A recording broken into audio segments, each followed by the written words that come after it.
प्रेम से बोलिए दशा माता की जय। दशा माता की कृपा आप और आपके पूरे परिवार पर सदा बनी रहे। तो आज आप इस वीडियो में सुनेंगे दशा माता की दूसरी कथा। तो माता रानी का ध्यान करते हुए इस पावन और परम कल्याणकारी कथा का श्रवण करते हैं। एक घर में एक सास बहू रहती थी। बहू का पति परदेश में गया था। एक दिन सास ने बहू से गांव में से आग लाकर भोजन पकाने को कहा। बहू गांव में आग लाने गई पर किसी ने भी उसे आग नहीं दी और सभी ने कहा कि जब तक दशा माता की पूजा नहीं हो जाती तब तक मैं आग नहीं दूंगी और आग नहीं मिलेगी। बेचारी बहू खाली हाथ घर लौट आई। उसने सास को बताया कि गांव भर में आज दशा माता की पूजा है, इसलिए कोई आग नहीं दे रहा है। शाम हो जाने पर सास आग लेने गांव में गई तो स्त्रियों ने उसे आराम से बैठाया और कहा कि सुबह तुम्हारी बहू आग लेने आई थी, परंतु हमारे यहाँ पूजा नहीं हुई थी, इसलिए आग नहीं दे सकी। सास आग लेकर अपने घर पहुँची ही थी कि एक आदमी बछड़ा लिए हुए आया और उसके पीछे एक गाय थी। अब स्त्री ने उनसे पूछा कि यह गाय का पहला बच्चा है क्या? तब आदमी ने उत्तर दिया हाँ। उसने फिर पूछा कि बछड़ा है या बछिया? उसने जवाब दिया कि बछड़ा है। सास ने घर जाकर बहू से कहा कि आओ हम दोनों भी दशा माता का डोरा ले और व्रत करें। दोनों सास बहू ने डोरा लिया और सवेरे से व्रत आरंभ किया। 9 व्रत पूरे हो जाने पर 10वें दिन डोरे की पूजा की। सास बहू दोनों ने मिलकर गोल गोल 10-10 अर्थात कुल 20 फेरे बनाए। 21वां बड़ा फेरा गाय को दिया। पूजन समाप्त होने पर सास बहू दोनों पारण करने बैठी। उसी समय बुढ़िया के बेटे ने परदेश से लौटकर दरवाजे पर आवाज़ लगाई। आवाज़ सुनकर माँ ने मन में सोचा कि क्या हुआ, थोड़ी देर बेटा दरवाजे पर ही खड़ा रह जाएगा तो मैं पारण करने के बाद दरवाज़ा खोलूंगी। इधर बहू ने आवाज़ सुनी तो उसे रुकने का साहस नहीं हुआ। अपनी थाली का अन्न इधर उधर करके झट से पानी पीकर उठ खड़ी हुई। उसने जाकर दरवाज़ा खोला। पति ने उससे पूछा कि अम्मा कहाँ है? बहू ने उत्तर दिया कि वह तो अभी पारण कर रही है। तब पति बोला मैं तुम्हारे हाथ का जल भी नहीं पीऊँगा, क्योंकि मैं 12 वर्ष के बाद घर आया हूँ। इतने दिनों तक न जाने तुम किस प्रकार रही होगी। अम्मा आएगी, वह जल लाएगी, तभी जल पीऊँगा। यह सुनकर स्त्री चुपचाप बैठ गई। इतने में उसकी अम्मा पारण करके अपनी थाली धोकर पी चुकी थी। अब वह लड़के के पास आई और लड़के ने माँ के पैर छुए। अम्मा उसे आशीर्वाद देकर बेटे को घर में ले आई। माता ने थाली परोसकर रखी। बेटा भोजन करने लगा। उसने हाथ में पहला ग्रासी लिया था कि फेरों के 2 टुकड़े हुए जो बहू ने अपनी थाली में फेंक दिए थे, अपने आप बेटे के थाली में आने लगे। बेटे ने माँ से पूछा कि यह सब क्या हो रहा है? माँ बोली कि मैं क्या जानूँ बेटा, बहू जाने। यह सुनकर बेटा आग बबूला होकर बोला कि ऐसी बहू मेरे किस काम की, जिसके चरित्र की तुम साक्षी ही नहीं हो, उसको मैं घर में नहीं रख सकता। इसे अभी घर से निकालो, यदि मैं घर में रहूँगा तो मैं इस घर में नहीं रहने दूँगा। उसके बाद माँ ने बेटे को व्रत के पारण का सब हाल बताकर हर तरह से समझाया, परंतु वह मानने को तैयार ही नहीं हुआ। वह यही कहता रहा कि इसे घर से बाहर करो तो मैं रह सकता हूँ। माँ ने सोचा बहू को थोड़ी देर के लिए बाहर कर देती हूँ, जब लड़के का गुस्सा उतर जाएगा तो बहू को बुला लूँगी। बुढ़िया माँ ने बहू से कहा कि देहरी के बाहर जाकर पेड़ के नीचे थोड़ी देर के लिए खड़ी हो जा। जब बहू पेड़ के नीचे खड़ी हुई तो पेड़ बोला मुझसे हटकर खड़ी हो, मैं दशा माता के विरोधी को छाया नहीं दे सकता। इस पर वह वहां से चलकर घड़ौची के पास गई। घड़ौची बोली मुझसे हटकर खड़ी हो जा, मुझ पर इतना भार घड़ों का नहीं है जितना तेरा है। वह यहाँ से हटकर घूरे के ढेर के पास खड़ी हो गई। घूरे का ढेर बोला मुझ पर इतना भार कूड़े का नहीं है जितना तेरा है, चल यहाँ से हटकर कहीं और खड़ी हो जा। इस प्रकार उसे कहीं भी खड़ा होने नहीं दिया गया। वह अपने मन में बहुत दुखी हुई। वह जंगल में चली गई। जंगल में भूखी प्यासी घूमती फिरती एक सूखे कुएं में गिर पड़ी। वह उसमें गिरी परंतु उसे चोट नहीं आई। वह नीचे बैठ गई। अचानक राजा नल वहां शिकार खेलते खेलते वहां पहुंच गए। उनके साथी बिछुड़ गए थे। वह प्यास के कारण उसी कुएं पर आए जिसमें वह स्त्री बैठी थी। राजा नल ने भाई ने कुएं में पानी के लिए लोटा डाला तो उस स्त्री ने लोटे को पकड़ लिया। भाई ने नल से कहा कि वह कुएं में किसी ने लोटा पकड़ लिया है। तब राजा नल ने कुएं पर आकर कहा कि तुम यदि पुरुष हो तो मेरे धर्म के भाई हो और यदि स्त्री हो तो मेरी धर्म की बहन हो। तुम जो भी हो बोलो, मैं तुम्हें बाहर निकाल लूँगा। उसके बाद स्त्री ने आवाज़ लगाई। राजा ने उसे बाहर निकाल लिया तथा हाथी पर बैठा कर राजधानी ले आया। महाराज को शिकार से लौटकर महलों की ओर आते देखकर सबको वे महारानी को महाराजा के आने की सूचना दी। सेवकों ने एक स्त्री को हाथी पर बैठा देखकर रानी को बताया कि महाराजा एक नई रानी भी साथ में ला रहे हैं। यह जानकर रानी बड़ी दुखी हुई। इतने में महाराज भी वहां आ पहुँचे। रानी ने हाथ जोड़कर विनती की, महाराज मुझसे ऐसी क्या गलती हो गई है जो मेरे रहते आप दूसरा विवाह कर लिए हैं। अब राजा नल ने हंसकर उत्तर दिया कि वह तुम्हारी सौत नहीं ननद है, मेरी धर्म की बहन है। तुम्हें उसके साथ अपनी सगी ननद की तरह बर्ताव करना चाहिए। यह सुनते ही महारानी का मुख प्रसन्नता से कमल की भांति खिल उठा। वह बोली, अब तक ननद का सुख मैं नहीं जानती थी। अच्छा हुआ मुझे भाग्य से ननद भी मिल गई। आज राजा ने उसका नाम मुँह बोली बहन रखा और उसके लिए अलग महल बनवाया। उसके दिन अब सुखपूर्वक बीतने लगे। एक दिन राजा की घोड़ी का बच्चा हुआ तो राजमहल की स्त्रियां बधाई गीत गाने लगी। मुँह बोली बहन ने अपने दासियों से कहा कि जाकर पता करो कि किस बात की बधाई बजाई जा रही है। दासियों ने बताया कि महाराजा की घोड़ी ने अच्छी घड़ी में एक उत्तम बछड़े को जन्म दिया है, उसकी बधाई गाई जा रही है। मुँह बोली बहन ने पूछा कि क्या घोड़ी ने पहली बार जन्म दिया है? दासियों ने उत्तर दिया हाँ। तब मुँह बोली बहन ने महारानी के पास जाकर कहा कि आओ भाभी रानी, हम तुम दोनों दशा माता का डोरा ले। रानी ने पूछा डोरा क्या चीज़ है, मुझे समझाओ। वह बोली दशा माता का व्रत का यह नियम है कि पहले पहल जब गाय या घोड़ी या स्त्री के प्रसव की खबर सुने तब डोरा लेकर व्रत आरंभ करते हैं। 9 दिन तक व्रत रखने के बाद 10वें दिन डोरे का पूजन करके विसर्जन करते हैं। इसी के साथ उसने पारण का नियम भी बताया। तब महारानी बोली तुम्हारा व्रत तुमको फले।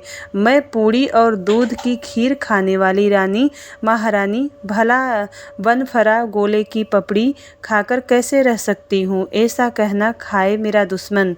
यह बोली भाभी जो चाहे कह लो, परंतु व्रत के संबंध में कुछ मत कहो। मैं इसी व्रत के उलझन के कारण मारी मारी फिरती आपके देश में आ गई हूँ। महारानी ने उदासीनता के साथ कहा कि मुझे क्या पड़ी है, तुम्हें जो अच्छा लगे वह करो, मैं मना तो नहीं कर रही हूँ। मुँह बोली बहन ने श्रद्धापूर्वक डोरा लिया।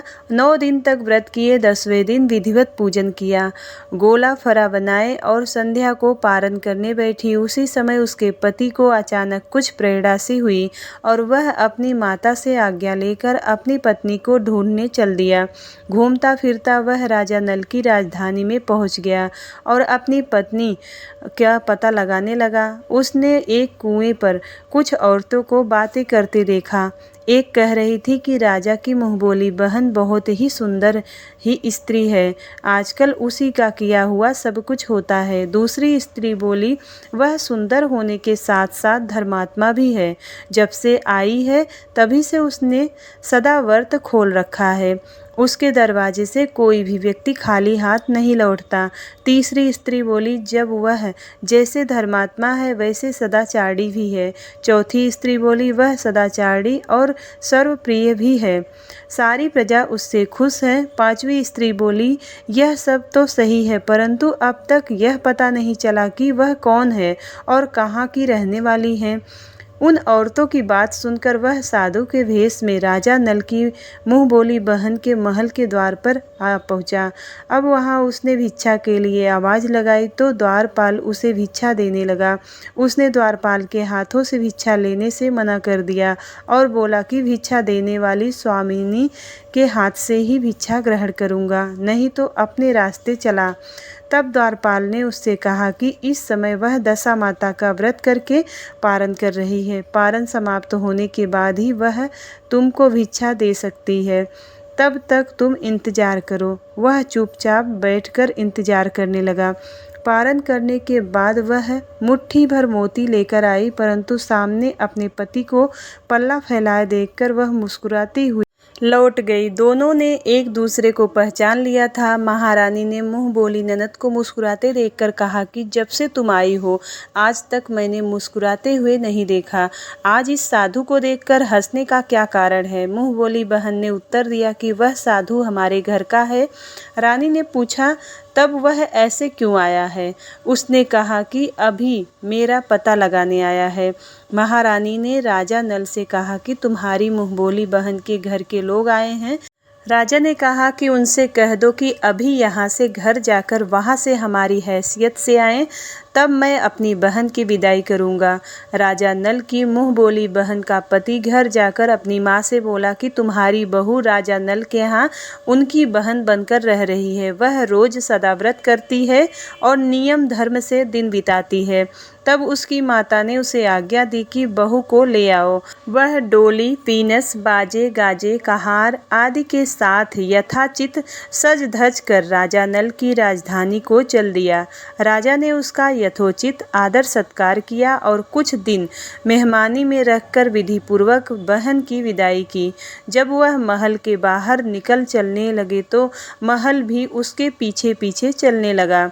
तब महारानी बोली ननद जी तुम चली और मेरा महल भी ले चली, जरा पीछे मुड़कर तो देखती जाओ। ज्यों ही उसने पीछे मुड़कर देखा तो राजा का संपूर्ण राजसी वैभव अचानक लुप्त हो गया।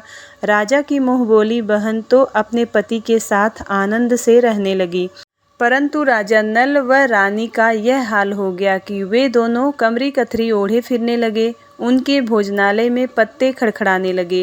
राजा नल ने रानी से कहा कि अब हमें यहाँ से कहीं दूर जगह चले जाना चाहिए।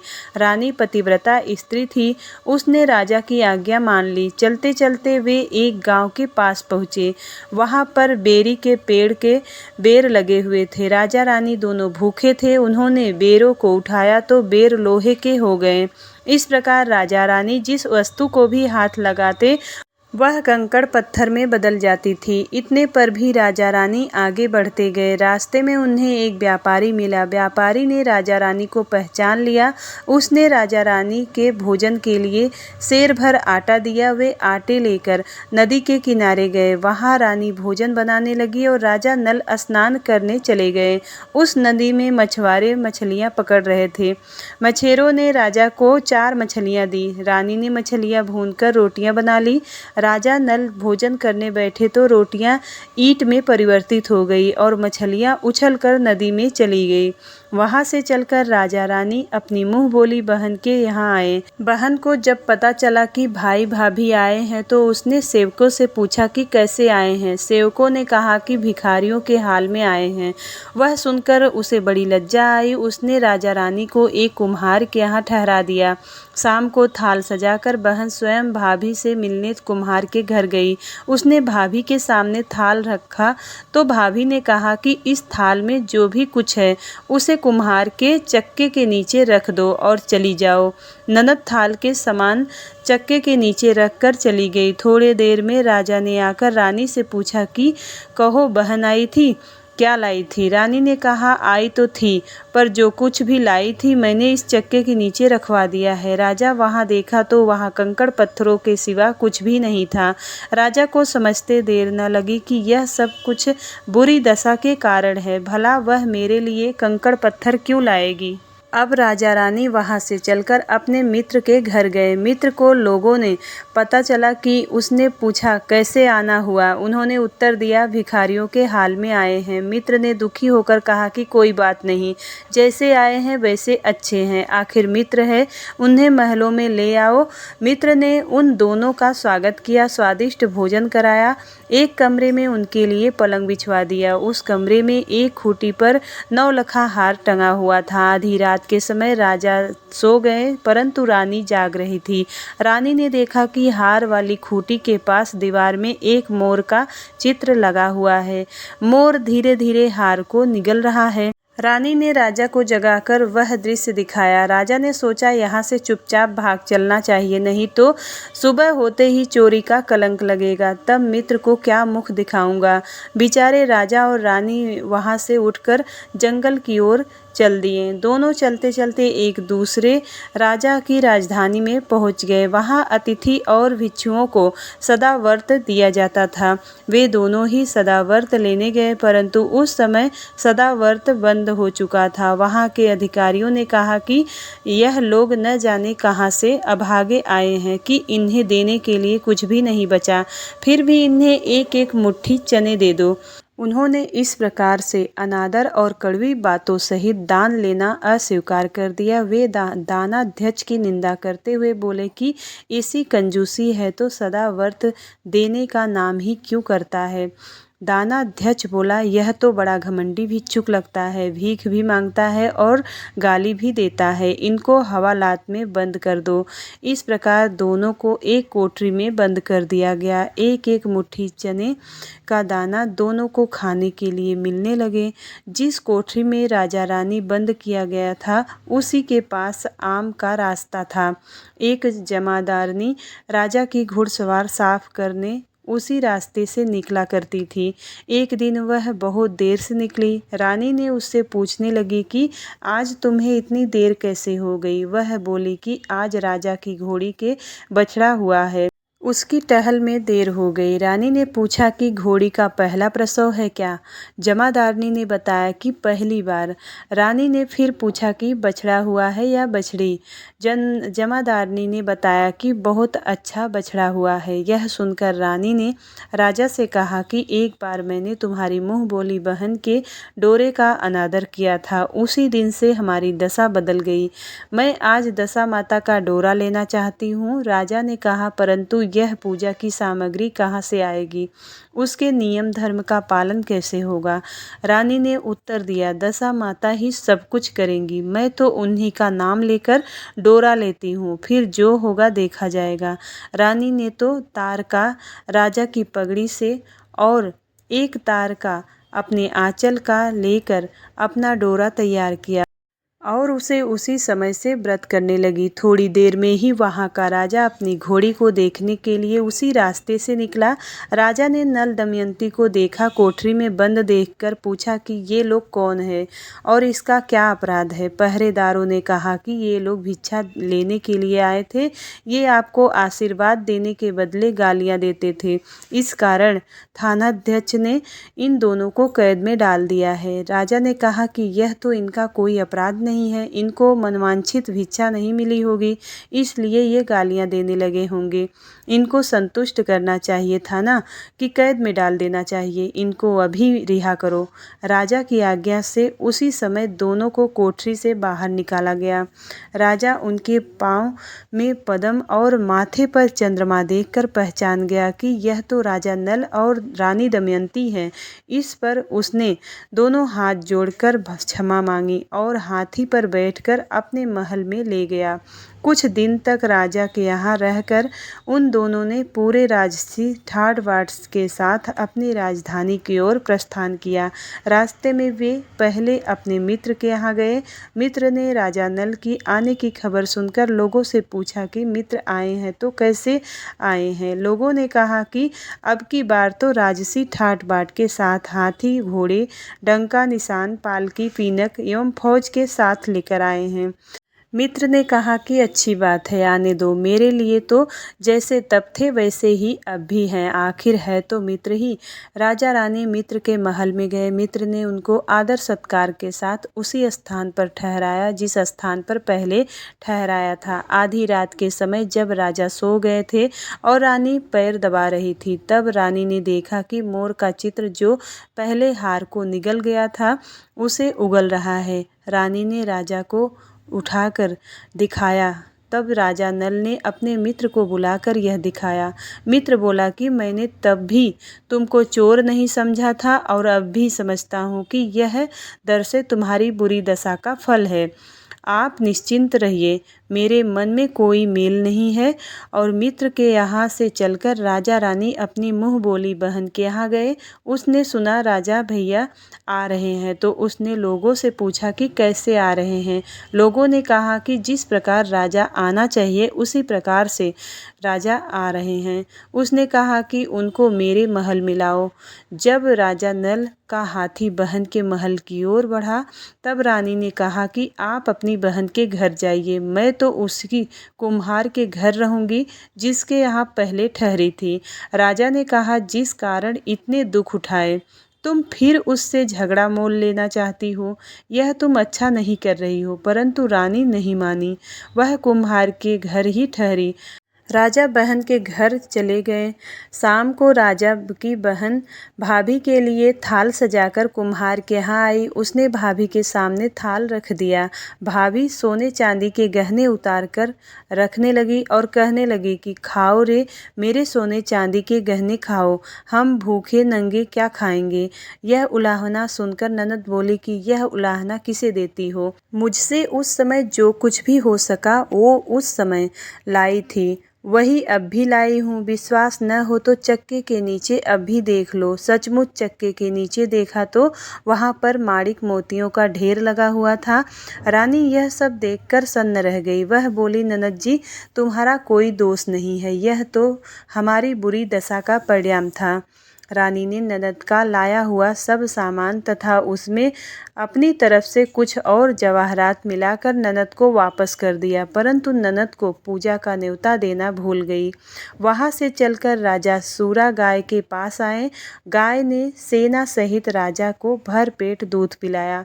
वहाँ से आगे चलकर वे नदी के तट पर पहुँचे तो वहाँ पड़ाव डाला, भोजन बनवाया गया। राजा जब भोजन करने बैठा तो उसी समय नदी में से उछल कर गिरी हुई भुनी गई मछलियाँ अपने आप थाली में गिर पड़ी। वह रोटियाँ जो ईंट बनकर गई थी वह फिर रोटियां बन गई। राजा ने कहा यह सब क्या हो रहा है, कुछ समझ में नहीं आता। रानी ने बताया कि ये रोटियां और मछलियां वे ही हैं जो उस दिन हमें नसीब नहीं हुई थी। मैं यदि आपसे उस समय कहती कि तली हुई मछलियां जल में उछल गई तो फिर रोटियां ईंट बन गई तो आप कदापि इसे सच नहीं मानते। इसी कारण मुझे बहाना बनाना पड़ा था।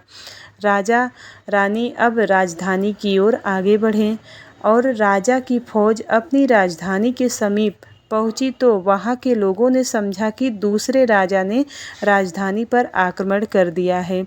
वे घबरा गए। वहां के लोग नजराना लेकर राजा से मिलने गांव के बाहर आए, परंतु यह क्या, यह तो अपने राजा है। लोगों का प्रसन्नता का ठिकाना न रहा। वे श्रद्धा भक्ति के साथ महाराज के आगे चलकर उन्हें उनके महल में ले गए। राजा रानी ने महल में प्रवेश किया। रानी ने तुरंत दशा माता की पूजा का प्रबंध किया। उसने उस पूजा में नगर की सब सौभाग्यवती स्त्रियों को बुलाया। भगवती के भोग के लिए सब प्रकार के पकवान बनाए गए। आटे के 10 बत्तियाँ, 10 शक्कर की गुजिया और 10-10 28वां सुहागिनों के आंचल में डाली। सुहागिनों का श्रृंगार करके और दशा माता की पूजा आरंभ की। कलश स्थापित करके दीपक को जलाया गया, परंतु उसकी बत्ती जली नहीं। इस पर पंडितों ने कहा कि कोई न्योता पाने वाला न्योतने को तो नहीं रह गया, स्मरण किया जाए, उनके आने पर दीपक जल जाएगा। रानी ने सोच विचार कर बताया कि ननद न्योतने को रह गई है। पंडितों ने कहा कि उसे फौरन बुलाया जाए। राजा ने अपना दुरतगामी रथ भेजकर अपने मुंह बोली बहन को बुलवाया। उसके आते ही कलश का माणिक दीपक प्रज्वलित हो गया। बड़ी धूमधाम से पूजा की गई। अंत में सुहागिनों को भोजन कराकर विदा किया गया। उसी समय राजा ने राज्य में आज्ञा जारी की, मेरी प्रजा के लोग दशा माता का व्रत किया करे। भगवती माता ने जिस प्रकार राजा नल के दिन फेरे, उसी प्रकार सबके दिन फेरे। प्रेम से बोलिए दशा माता की जय।